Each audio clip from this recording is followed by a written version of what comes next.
ሰላም እንዴት አላችሁ? ውድ የቻናላችን ተከታታዮች፣ ዛሬ ደግሞ የምናየው ስለ ፕሮፖርሽን፣ ኮምፖዚሽን እና ስለ ሲምቦሊዝም ይሆናል። እነዚህን ሶስት ተርሞች ለማየት እንሞክራለን። የመጀመሪያው ፕሮፖርሽን ነው። ፕሮፖርሽን ማለት ያው ሳይዝ ነው። የሆነ ፓርት ከሆነ ፓርት ጋር ሲወዳደር ያለው ዝምድና እንደማለት ነው። የሆነ ፓርት ከሆነ ነገር ጋር ስናወዳድረው በምን ያህል እጥፍ ይበልጣል ወይም ያንሳል ሊሆን ይችላል፣ ወይም ደግሞ እኩል ናቸው ወይ፣ የሆነ ፓርት ከሆነ ፓርት ጋር እኩል ነው ወይ የሚለው የምናይበት ያ ፕሮፖርሽን እንለዋለን። ኮምፖዚሽን ስንል ደግሞ ኤሌመንቶችን የምንደረድርበት መንገድ ነው። ፕሌስመንት ኦፍ ኤሌመንትስ ፎር ባላንስ ኤንድ ፎከስ፣ የሆነ ፎካል ሃይራርኪ እንዲሰጠን ወይም ተመልካች ያን ስራችንን የሚያይ ተመልካች ፎከሱ እንዳይበተን እኛ ልናስተላልፍ ወደ ፈለግነው ኤሌመንት ቀጥታ አይኑን መምራት መቻል እንደማለት ነው። ስለዚህ ባጭሩ ምስላዊ ድርሰት እንደማለት ነው። ቀጥሎ ሚኒንግ ነው የምናየው። ሚኒንግ ማለት ደግሞ ትርጉም፣ የምናስተላልፈው መልእክት ወይም ደግሞ ሲምቦሊክ ሊሆን ይችላል። ሲምቦሊክ ቫሊዩ ኦፍ ኦብጀክት ኦር አሬንጅመንት ሊሆን ይችላል። የሆነ ነገር አሬንጅ የምናደርግበት የሆነ ትርጉም ይሰጣል፣ አሬንጅ የተደረገበት መንገድ ወይም ደግሞ ራሱ በእቃው መቀመጡ እዛ ቦታ ላይ የሚያስተላልፈው መልእክት ይኖራል። እና ካያቸዋቸው ለምሳሌ ፒክቸሮቹ ላይ ይሄኛው ፕሮፖርሽንን ነው የሚያሳየን፣ የሆነ ፓርት ከሆነ ፓርት ጋር ሲነጻጸር ያላቸው ዝምድና። ለምሳሌ አሁን ይሄ ስፋት ከቁመቱ ጋር እኩል ነው እያለን ነው፣ ወይም ደግሞ ይሄኛው ከዚህ ተነስቶ እስከዚህ ያለው የዚችኛዋ ቁመት ነው እያለን ነው ማለት ነው። ስለዚህ እንደዚህ አይነት ሳይዞችን ማወዳደር ሲሆን፣ ኮምፖዚሽን ደግሞ አሁን አሬንጅመንት፣ ለምሳሌ አሁን ይሄ ትራያንጉላር ወይም ፒራሚዳል የሆነ አሬንጅመንት አለው ማለት ነው።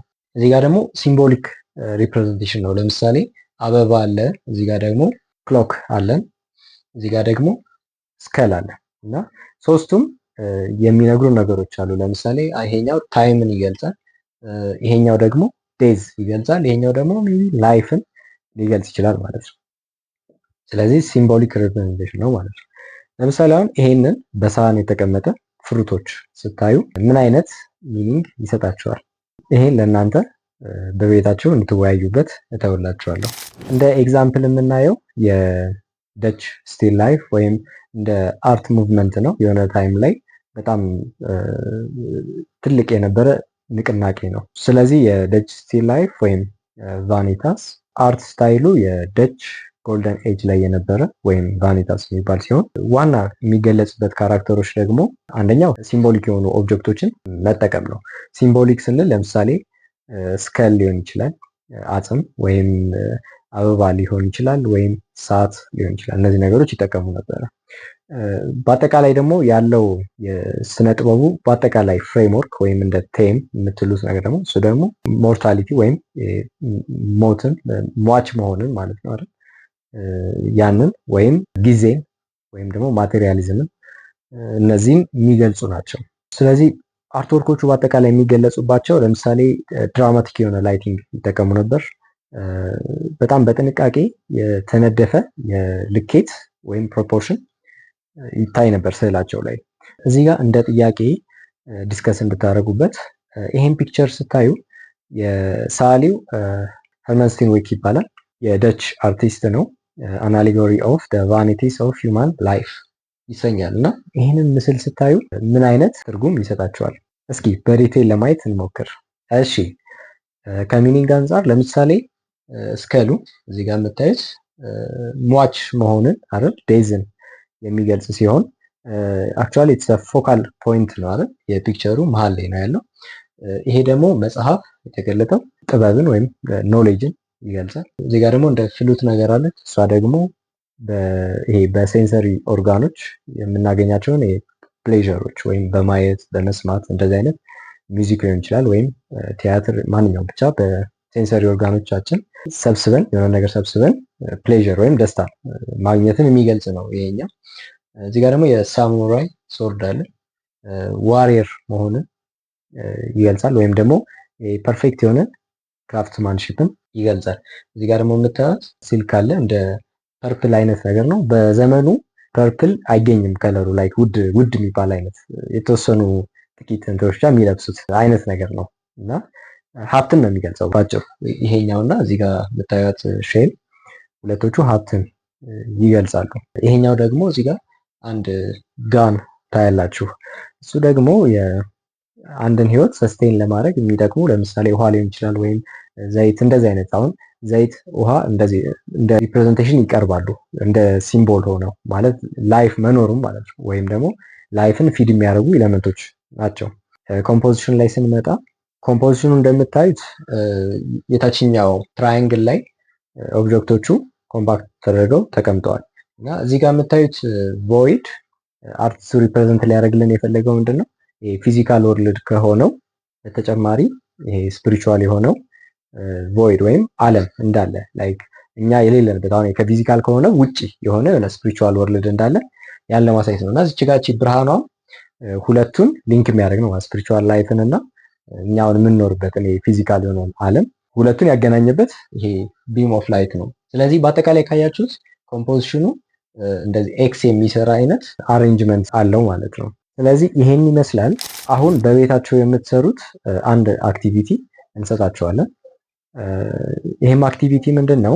የሆነ ኦብጀክቶችን ትመርጣላችሁ በራሳችሁ በተቻለ መጠን የሆነ ሲምቦል ሊሰጥ የሚችል ለምሳሌ የኢትዮጵያን ካልቸር ሪፕሬዘንት ማድረግም ሊሆን ይችላል፣ ወይም ሃይማኖታዊም ሊሆን ይችላል። ፎርዛ ማተም ችግር የለው።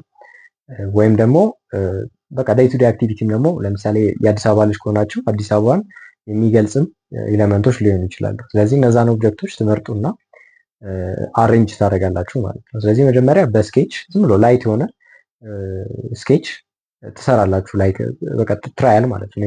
አንድ 5 ስኬቾች ትሰሩና በወደዳችሁት አሬንጅመንት እቃዎችን ታስቀምጡና በደንብ ሪፋይንድ የሆነ ድሮይንግ ትሰራላችሁ ማለት ነው።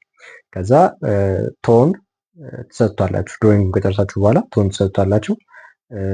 ሻዶው ምናምን ላይት ዳይሬክሽኑን ሪፕሬዘንት ማድረግ አለባችሁ። እነዛን ሁሉ ትሰራላችሁ ማለት ነው ኮምፖዚሽኑን በሚያግዝ መንገድ። ስለዚህ እንደ ቲፕ ወይም እንደ ምክር የአርቲስት ምክር የምንነግራችሁ ምንድነው? አንደኛው በተቻለ መጠን ባላንስ ይኑረው ስዕላችሁ።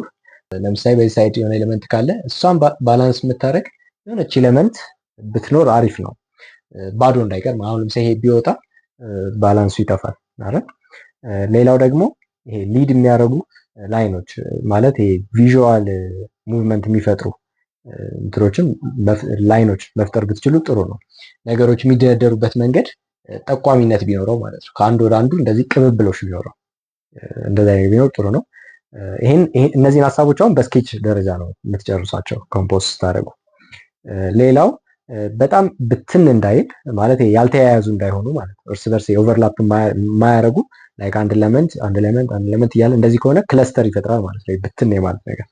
ስለዚህ ክለተር የሆነ እንትን እንዳይፈጥር ወይም ደግሞ ይሄ ጭቅም ደግሞ እንዳይል አንድ ቦታ ብቻ ሆኖ ብዙ ቮይድ ቦታ እንዳይፈጠር ያንን ብታደርጉ ጥሩ ነው።